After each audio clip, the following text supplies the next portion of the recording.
Todos los pedidos deben ser conectados dentro de 3 días o escalar. ¿Seguro, jefe?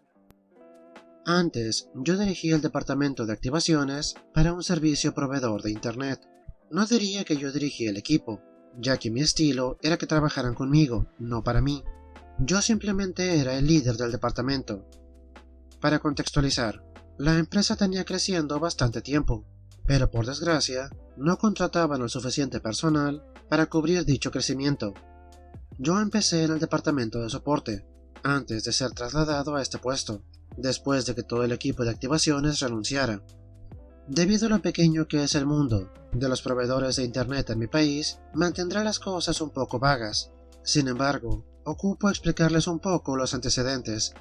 El antiguo equipo de 3 personas, más el gerente, solía tener una persona trabajando en los boletos más antiguos de la cola, y a los otros 2 en los boletos más recientes para mantener el ritmo, ya que frecuentemente eran interrumpidos por llamadas, visitas y mensajes. El gerente se encargaba de la facturación y de las cancelaciones, y a menudo el mismo boleto era gestionado por varios agentes al día, y a menudo por el mismo agente varias veces. Casi todos los días hacían horas extra que no se las pagaban, para poder ocuparse de los desbordamientos del servicio de asistencia durante una noche. Todos éramos asalariados. Cuando renunciaron, tenían 1000 boletos de órdenes. Las quejas eran comunes, pero nada escandaloso. Sabía que era insostenible, dado el crecimiento y a las adquisiciones. Para el momento en que esta historia es relevante, teníamos más de 3000 boletos, y casi ninguna queja, con el mismo número de personal pero menos experimentado. Para poner este número en perspectiva, el número de incidencias era entre 2 o 3 veces superior al de todos los demás departamentos juntos. Hicimos muchos cambios a lo largo del tiempo, y me convertí en un experto en el respaldo del sistema de boletos. Pero el mayor cambio fue que cambiamos nuestro flujo de trabajo a un sistema de prioridades. Ahora todos los boletos recibían una fecha de vencimiento el día en que llegaban. Si el cliente quería la conexión en otra fecha y la comprobación previa mostraba que no se ocupaba un técnico, esa se volvía la nueva fecha de vencimiento. Si se ocupaba un técnico, la cita se convertía en la nueva fecha de vencimiento. Si el cliente nos enviaba un correo electrónico en relación con la solicitud o si se producía alguna actualización de la misma, la fecha de vencimiento cambiaba automáticamente, de la fecha que fuera a la fecha de ese día, para que pudiéramos estar al tanto de los avances, ya que las fechas de solicitud de los clientes y las fichas de los técnicos podían ser de meses en el futuro. De repente, ya no importaba la antigüedad de la incidencia, sino solo la de la fecha de vencimiento, lo cual reducía mucho la doble gestión y permitía responder rápidamente a las actualizaciones de los clientes, con lo cual las llamadas disminuían considerablemente. Ahora, quédense conmigo, ya que todo esto va a ser relevante. Mis prioridades eran gestionar las cancelaciones y la facturación. Cuando terminaba, seguía la misma prioridad que el equipo, a menos que estuviera en reuniones. Las prioridades del equipo eran, simplificándolo un poco, primero, examinar los nuevos pedidos y traslados, reservar a los técnicos y fijar fechas de vencimiento aplicables. Segundo, activar los pedidos completos o actualizar al cliente, el técnico y la fecha de vencimiento si había problemas. Tercero, importante, escalar los pedidos de traslados y hacer un seguimiento de las escalaciones, la fecha de vencimiento. Cuarto, activar los pedidos de voz. Y quinto y por último, todo lo demás que venciera ese día. Se convirtió en una máquina bien engrasada. Las escaladas suponían entre el 0.5% y el 1% de nuestros pedidos. Como teníamos pocas quejas y por lo general críticas muy positivas de nuestros clientes, el director general no entendía realmente cómo trabajábamos, ni la profundidad de los cambios que nos hacían tan eficientes. Mi informe diario solía omitirse en las reuniones a final de día, ya que los problemas eran mínimos. Se centraba en los demás departamentos. La forma en que trabajábamos ahora significaba que los problemas técnicos o de citas también se escalaban y se resolvían rápidamente, pues ya no se escapaba nada. El mayorista de Internet trabajaba muy bien con nosotros, ya que establecíamos expectativas claras con nuestros clientes y siempre disponíamos de datos de gran calidad que respaldaban nuestro proceso de escalado. Nuestros clientes más remotos, que tenían que esperar mucho tiempo a los técnicos, lo entendían perfectamente. Por lo general, el técnico tenía que hacer un viaje en avión, seguido de un trayecto en carretera para llegar hasta el cliente e instalar su conexión de internet por satélite. Estos clientes a menudo se encontraban a cientos de kilómetros de la ciudad más cercana y comprendían la logística y los periodos de espera. Rara vez eso suponía un problema. La historia. Ahora, aunque nos llegaban muchos pedidos, otros tantos clientes, a veces, cancelaban su servicio, en gran parte debido a los largos tiempos de espera o a la mala calidad de las respuestas por correo electrónico. Esto causó que el director general entrara en pánico, porque nuestro historial mostraba que perdíamos clientes ante la junta directiva y los accionistas. Delante de todo el mundo, me gritó que el crecimiento negativo de la empresa era culpa mía y que tenía que conectar a todos los clientes en un plazo de 3 días, o de lo contrario, aumentaríamos el problema. Teníamos demasiados pedidos sin conectar. No más excusas del mayorista. Les mencioné que eran estupendos y que movían cielo y tierra por nosotros. Nuestra prioridad número 1 era escalarlos y conectarlos, hacerles un seguimiento diario, y está harto de que mi equipo sea un vago, etc.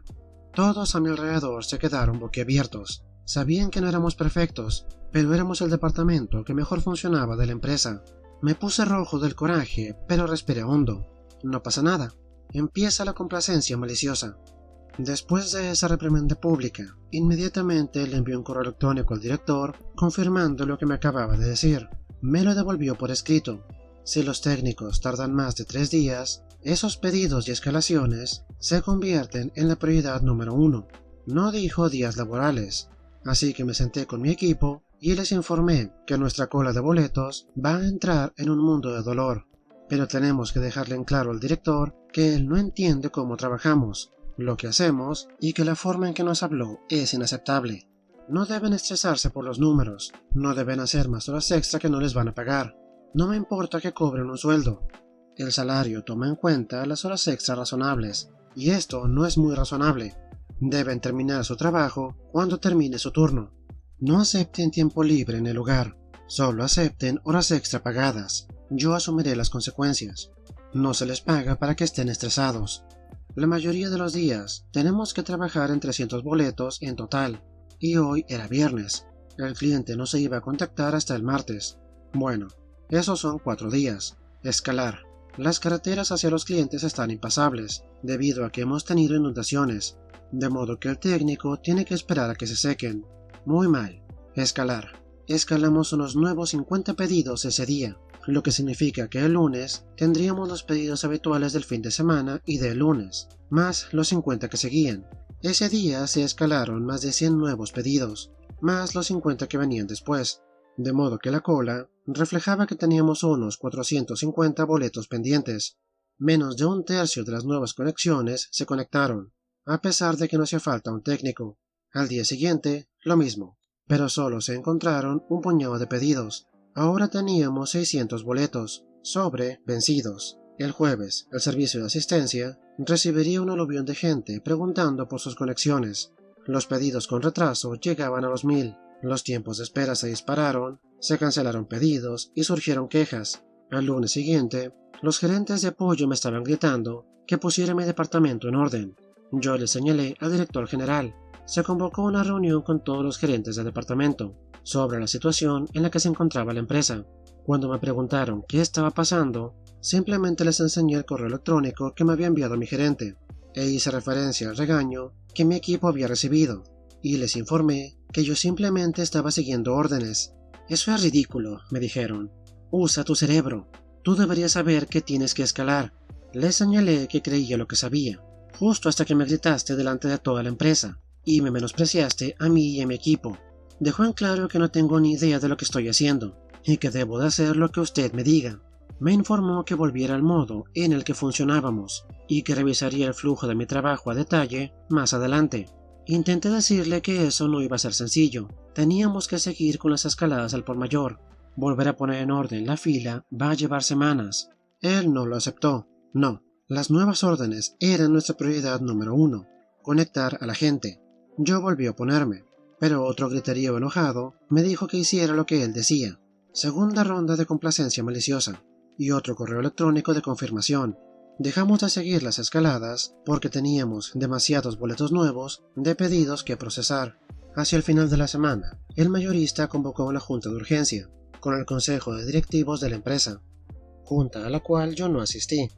Amenazaba con rescindir nuestro contrato de venta al por mayor porque el aumento de los pedidos no se ajustaba a su matriz, y además habíamos inundado su personal. No solo eso, sino que ya no cumplíamos con nuestra parte del trato. Ya no les estábamos dando un seguimiento. La mayoría de nuestros clientes se abastecían de este mayorista. Cuando la junta terminó, me llamaron inmediatamente para que le diera una explicación a la junta. Yo preparé los correos de mi gerente y con los gerentes de soporte y de ventas como testigos, expliqué lo anterior. Me dijeron que me podía ir. Las consecuencias. A mi equipo y a mí nos dieron un cheque en blanco para que trabajáramos horas extra y nos pusiéramos en orden. Por desgracia, ningún otro miembro de otro equipo nos podía ayudar de forma significativa, pero mi equipo estuvo encantado de hacer todas las horas extra pagadas que permitía la legislación laboral. La empresa también se encargó de darnos de cenar. Acabamos tardando más de 6 semanas en reparar todos los daños que el director general nos había hecho causar con las horas extra. El mayorista también redujo la remuneración que recibíamos porque ya no nos consideraba un proveedor de Internet de primer nivel. Mis informes dejaron de ser escuetos y el director general se sentaba conmigo a menudo para entender cómo trabajamos y me felicitaba por las innovaciones de las sugerencias de mis equipos. Además, él ya no daba órdenes, sino que me pedía mi opinión antes de hacer recomendaciones. Al final, eventualmente, volvimos a ser considerados como un proveedor de Internet de primer nivel. ¿Qué tan incompetente tienes que ser para no darte cuenta del trabajo que hacen todas las personas que supuestamente trabajan bajo tu supervisión? Pero bueno, solo ocupó perder un montón de clientes, tiempo, dinero y pagar 6 semanas de tiempo extra para darse cuenta. Se nota porque es el jefe. Un profesor es obligado a dar un discurso y lo cumple a rajatabla. Cuando yo estaba en la escuela preparatoria, hace mucho tiempo, cada vez que una fecha importante, como el Día de la Independencia y etc., nos formaban en el patio y tendríamos que estar de pie y en silencio mientras uno de los profesores daba un discurso acerca de la fecha y la importancia de la misma. Los discursos solían durar entre 10 y 15 minutos, más o menos lo que era humanamente posible mantener formados, quietos y escuchando a 150 adolescentes. El turno del profesor que hacía el discurso se rotaba entre todo el personal, y como había bastantes profesores, a cada profesor le tocaba una vez al año o menos. Pero, en la lista de profesores, había una omisión notable: el profesor de mecanografía. Imagino que este post va a envejecer muy bien. Él nunca daba un discurso, nunca. Llamémoslo Mec. Mec siempre se negaba, y se salía con la suya por cualquier motivo. En unos 30 años de enseñanza en la escuela, se hizo famoso porque nunca daba un discurso, hasta que un día, supongo, el decano se levantó de la cama con el pie izquierdo, o lo que fuera que le estuviera pasando en ese día, y le exigió a Mec que hiciera un discurso. No había manera de salirse con la suya. Mec tendría que hacerlo, su primer discurso en 30 años en esa escuela. Incluso algunos profesores, antiguos alumnos de Mec, estaban ansiosos de ver cómo terminaba esta lucha de poder entre Mec y el decano, de tal modo que nos pusimos en fila en el patio, 150 estudiantes, entre 15 y 20 profesores, etcétera, etcétera. Y Mec se subió al estrado, y tomó el micrófono, con lo que definitivamente era una gran sonrisa de complacencia maliciosa en la cara. Y él cumplió. Fueron más de 45 minutos de un discurso completamente agotador, contando hasta el más mínimo detalle y hecho sobre la fecha en cuestión. Para los alumnos fue una destrucción. Tener que permanecer quietos y en silencio durante casi una hora. No hacerlo era una de las faltas más castigables, intentando no dormirnos de pie. El decano intentó detener a Mec 2 veces. La primera vez, Mec se limitó a ignorar al decano completamente. La segunda vez, Mec se limitó a decirle: «Usted quería que yo hiciera un discurso, así que ahora acéptelo», para que todo el público escuchara. Alrededor de los 30 o 35 minutos, algunos de los estudiantes mayores, del tipo al que ya no les importa nada, empezaron a gritarle cosas a Mec, no cosas hirientes, sino comentarios pintorescos sobre su discurso.